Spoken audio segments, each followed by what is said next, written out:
Halo semuanya, Assalamualaikum warahmatullahi wabarakatuh. Senang sekali saya Haris bisa berjumpa lagi dengan Anda semua, masih di channel YouTube Haris Vlog Playlist Info Bansos. Baik, sebelum kita memulai informasi kita pada kali ini, ada baiknya saya mau menyapa dulu pada Anda semua, Sobat Netizen yang selalu senantiasa menyimak informasi pada channel saya. Terima kasih banyak ya, karena dengan dukungan Anda menyimak informasi pada channel ini, itu turut mengembangkan ya channel ini untuk terus berkembang. Berikutnya juga turut membuat saya semakin semangat untuk memberikan informasi-informasi seputar bantuan sosial. Bagi Anda yang selalu menyimak informasi di channel saya, mudah-mudahan ya tetap diberi kelancaran dalam mencari rezeki, dipermudah segala urusannya, dipanjangkan umurnya ya, dan semoga tetap sehat selalu. Dan mungkin ada yang baru bergabung di channel saya ucapkan selamat datang. Dan mari untuk mendukung juga channel ini untuk terus berkembang dengan klik subscribe bagi yang belum. Dan juga silakan untuk dibantu di-share video ini di media sosial Anda semua. Baik Sobat Netizen semuanya dimanapun Anda berada, pada kesempatan kali ini saya mau menjawab ya terkait pertanyaan dari netizen, bahwasanya ada penerima Bansos PKH yang dia masih aktif di dalam sistem dan memiliki komponen anak sekolah ya, baik sekolah SD, SMP ataupun SMA, tapi Bansos PKH-nya tidak bisa cair di tahap 1 ini. Kira-kira apa penyebabnya dan kira-kira apakah ada solusi terkait hal tersebut? Nah, kita akan temukan jawabannya pada video kita kali ini. Maka dari itu saya sarankan pada Anda semua, mohon nanti informasinya disimak dengan baik-baik ya. Jangan dipercepat atau di-skip nanti agar informasi yang diperoleh tidak setengah-setengah dan tidak berakibat salah paham. Baik, saatnya kita masuk ke dalam topik pembahasan kita kali ini. Topik pada kesempatan kita kali ini sesuai yang tadi saya sebutkan, bahwasannya ada penerima Bansos PKH yang datanya ketika dicek di dalam sistem itu masih aktif dan memiliki komponen ya, komponen anak sekolah, baik sekolah di SD, SMP ataupun SMA, namun Bansos PKH-nya pada pencairan PKH tahap 1 ini tidak bisa cair alias masih zonk. Nah, kira-kira penyebabnya apa?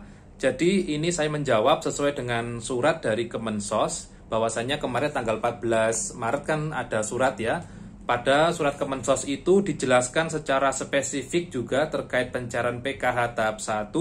Terkait video dari surat ini sebenarnya sudah saya upload di video saya sebelumnya, bisa Anda simak di link di atas ini. Namun kalau belum menyimak, pada video kita kali ini kita akan fokus membahas satu permasalahan terkait memiliki komponen anak sekolah tapi bansosnya tidak bisa cair.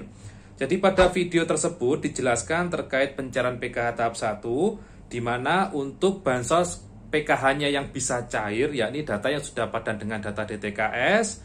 Berikutnya di sini yang penting ya, anak dari penerima bansos PKH itu harus terdata di dalam data Dapodik dan atau EMIS.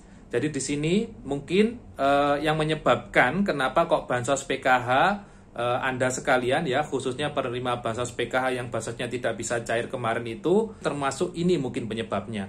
Jadi pada intinya anak dari penerima Bansos PKH ini ketika dia sudah sekolah, baik sekolah di SD, SMP atau SMA, anak ini harus terdata di dalam data Dapodik atau data EMIS. Jadi penyebab kenapa kok Bansos PKH kemarin tidak bisa cair, kemungkinan ya bisa jadi Anda memiliki anak sekolah, namun anak Anda itu masih belum terdata di data Dapodik ataupun data EMIS. Nah, itu perlu dipastikan juga ya, perlu dicek ulang ke operator Dapodik atau EMIS di sekolahan anak Anda masing-masing, apakah datanya sudah tercatat dengan baik atau belum di data Dapodik dan EMIS-nya. Dipastikan juga apakah nomor induk kependudukan dari anak Anda, berikut juga nama dari anak Anda itu benar sudah terinput dengan benar atau belum. Jadi kalau saran saya dipastikan data di Dapodik atau EMIS-nya itu harus aktif. Berikutnya data di Dapodik atau EMIS-nya ini namanya harus sesuai, baik namanya ataupun NIK-nya. Nah, itulah penyebab kemarin, salah satu penyebab kenapa kok Bansos PK tidak bisa cair. Salah satunya meskipun masih aktif, meskipun masih penerima aktif, tapi anaknya tidak terdata di sekolah, itu nanti akan mempengaruhi bansos. Karena kali ini di pencairan PKH tahap 1, kita tahu untuk pencairan PKH sekarang datanya sudah dipadankan ya, baik dengan Dukcapil, data di Dapodik atau EMIS, dan lain sebagainya. Bahkan juga sempat dipadankan juga dengan data pada Sagis. Jadi kesimpulan pada video kita kali ini, bagi peserta PKH mempunyai komponen anak sekolah saja itu tidak cukup ya. Mempunyai komponen anak sekolah harus dipastikan anak sekolahnya itu sudah terdata atau belum di data Dapodik atau data EMIS. Pastikan anak Anda sekarang sudah terdata di Dapodik atau EMIS, karena itu adalah salah satu faktor yang membaca ya. Karena Bansos PKH itu adalah bansos bersyarat, dan salah satu syaratnya yakni penerima Bansos PKH yang memiliki anak sekolah itu harus terdata di fasilitas pendidikan, seperti itu. Nah, tadi itu ya terkait penyebab tidak cairnya, solusinya bagaimana apabila bansosnya tidak bisa cair. Bagi Anda penerima Bansos PKH yang memiliki anak sekolah dan masih aktif di dalam sistem, datanya sudah padan, namun belum tercatat anaknya di data Dapodik atau EMIS, atau data di Dapodik atau EMIS-nya itu belum update, solusinya silakan segera lakukan update sekarang juga ya, mumpung masih ada waktu hingga akhir Maret ini. Saran saya ketika Anda menyimak video saya kali ini, silakan segera di cross check pada data Dapodik atau EMIS, bisa tanya ke operator sekolah anak Anda masing-masing, dan ketika ada kendala minta tolong untuk segera diperbaiki atau segera diaktifkan datanya, agar mudah-mudahan nanti di pencarian PKH tahap 2 datanya itu bisa sudah terbaca seperti itu. Berikutnya, sebelum saya menutup informasi kita kali ini terkait adanya komponen dari penerima Bansos PKH yang bansosnya tidak bisa cair, yakni komponen ibu hamil. Jadi bagi Anda penerima Bansos PKH yang saat ini sedang hamil ya, mohon maaf, Bansos PKH-nya masih belum bisa cair, yakni sejumlah 750.000 per tahap pencairan.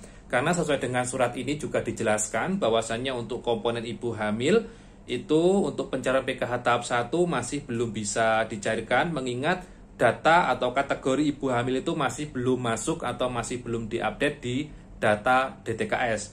Sehingga komponen yang bisa cair pada pencairan PKH tahap 1 ini yakni komponen anak usia dini 0-5 tahun, berikutnya anak sekolah yang sudah terdata di Dapodik atau EMIS, berikutnya juga ada lansia dan disabilitas berat, seperti itu. Baik, mungkin itu dulu informasi yang bisa saya sampaikan pada kesempatan kali ini. Semoga informasinya bermanfaat, dan ketemu lagi dengan saya Haris di kesempatan berikutnya. Mohon maaf kalau ada kesalahan kata dan ucap, dan wassalamualaikum warahmatullahi wabarakatuh.